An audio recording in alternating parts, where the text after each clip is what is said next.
Hello, welcome to my channel Creative Math Magic. In this video, I explained about rational and irrational numbers in detail. I assure you that if you watch the video till the end, you will get to know everything related to rational and irrational numbers. So let's kickstart the video without any further delay. Rational numbers are denoted by Q. The numbers which are expressed in P by Q form, where P and Q are integers and Q is not equal to 0, are called rational numbers. Since every rational number is expressed in P by Q form, where P and Q are integers, it is appropriate to say that all rational numbers are just a ratio of integers. In other words, rational numbers are fractions whose denominator is not equal to 0. What does Q is not equal to 0 signifies about? What happens if denominator becomes 0? The whole fraction becomes undefined.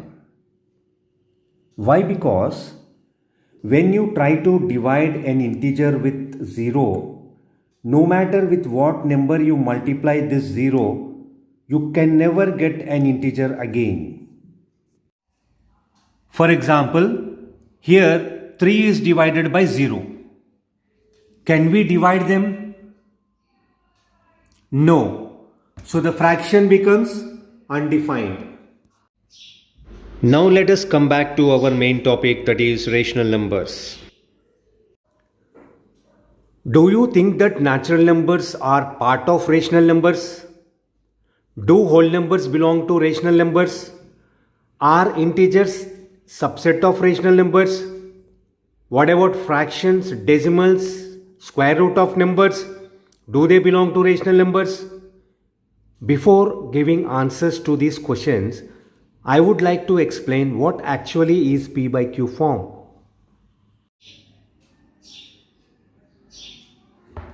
P by Q form, that is ratio of integers, that is a fraction, can be a natural number. In this case, 3 by 1 is 3, which is a natural number. Can be whole number.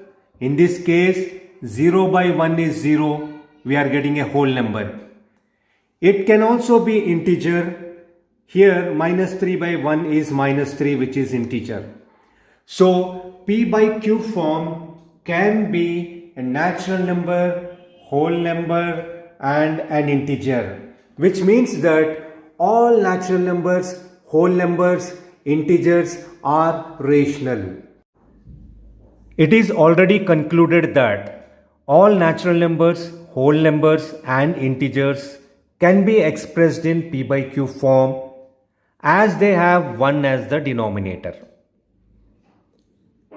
In another way, division of two integers can give you either natural numbers or whole numbers or integers.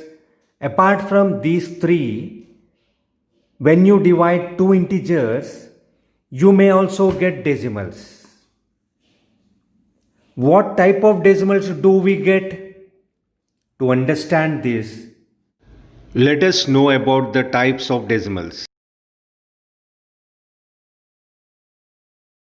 We have three types of decimals: terminating decimals, non-terminating repeating decimals, and finally non-terminating non-repeating decimals. Terminating decimals will have finite number of digits after decimal point. A non-terminating repeating decimal will have 1 or 2 or a sequence of digits repeating infinitely after a decimal point. Non-terminating non-repeating decimals will continue infinitely with no particular pattern of digits repeating. These numbers are not obtained from fractions. They cannot be expressed in P by Q form. They are obtained from Square root of imperfect squares. Will P by Q form gives non-terminating, non-repeating decimals? What are perfect and imperfect squares? Let us find answers to these questions. It's important to note that P by Q form, that is fraction, that is ratio of integers, can only take either terminating decimal form or non-terminating repeating decimal form.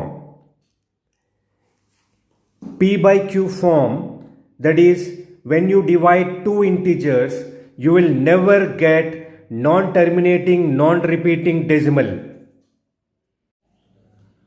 P by Q form of integers can either give terminating decimal or non-terminating repeating decimal. Now finally it is time to classify rational numbers. All natural numbers have 1 as denominator. So natural numbers can be expressed in P by Q form. So natural numbers are rational. Similarly, whole numbers have 1 as denominator. They are expressed in P by Q form. So whole numbers are also rational. And finally, integers are also rational. Square root of a perfect square is a whole number. It can be expressed in P by Q form. So, square root of perfect square is a rational number. Let's have a brief recap of perfect and imperfect squares. Square root of a perfect square is a whole number, whereas square root of imperfect square is non-terminating, non-repeating decimal. All types of fractions are rational numbers. Whether it is proper fraction where numerator is less, or improper fraction where numerator is more, or mixed fraction, all can be expressed in P by Q form. So all fractions are rational numbers. All terminating decimals can be expressed in P by Q form. So they are rational numbers. All non-terminating repeating decimals can also be expressed in P by Q form. So they are rational. So finally the conclusion is all natural numbers, whole numbers, integers, that is positive and negative numbers along with zero, all types of fractions, all terminating decimals, all non-terminating repeating decimals, square root of perfect squares are rational numbers. Have a look at the Venn diagram of rational numbers.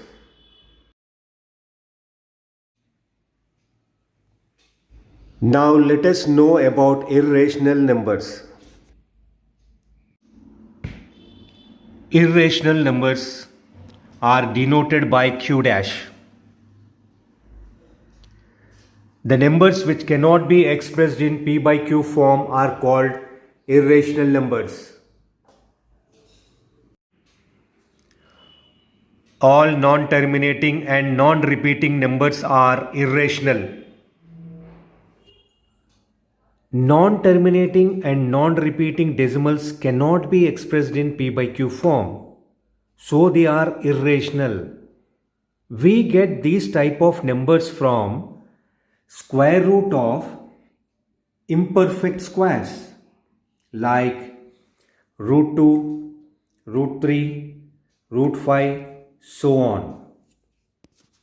So, square root of imperfect squares are irrational numbers.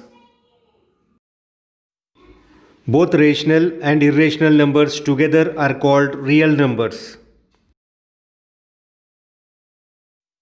Can the product of two irrational numbers be rational? What is the ratio of a rational and irrational number? Let us know more interesting facts about rational and irrational numbers. It is noteworthy to mention that square root of any prime number is irrational. Square root of all prime numbers are subset of irrational numbers. On the other hand, not all but square root of few composite numbers are irrational. Sum or difference of rational and irrational is always irrational. These numbers cannot be simplified into whole numbers, so they are also referred to as surds. The product of rational and irrational, ratio of rational and irrational is always irrational except when the rational number is equal to 0. You can see here product and ratio of rational and irrational is irrational. But if the rational number is 0, then the product and ratio are equal to 0, which is rational. Look at this number line. Let us take two consecutive numbers 1 and 2 from the number line. Between 1 and 2, we have these many decimal numbers. After 1.9, you get 2.0, that is 2. Again, between 1.1 and 1.2, we have these many decimal numbers. Similarly, between 1.11 and 1.12, we have these many decimal numbers. So it means between any two integers, we have infinite number of rational numbers. Product of two irrational numbers is not always irrational. For example, root 2 and root 8 are irrationals, but their product is rational. Similarly, you can see these two examples. Ratio of two irrational numbers is not always irrational. In this example, these two are irrational. Root 32 can be written as root 4 into root 8. On cancelling these two, we get a rational number. Can you give one more example? Please try. Sum of two irrational numbers can be rational sometimes. In this example, when you add these two irrational numbers, plus root 3 and minus root 3 will get cancelled and the result is rational. The difference of two irrational numbers can be rational sometimes. Here, on subtraction of these two irrational numbers, we are getting a rational number. If you feel that the information given in this video had helped you, then please comment, like and subscribe.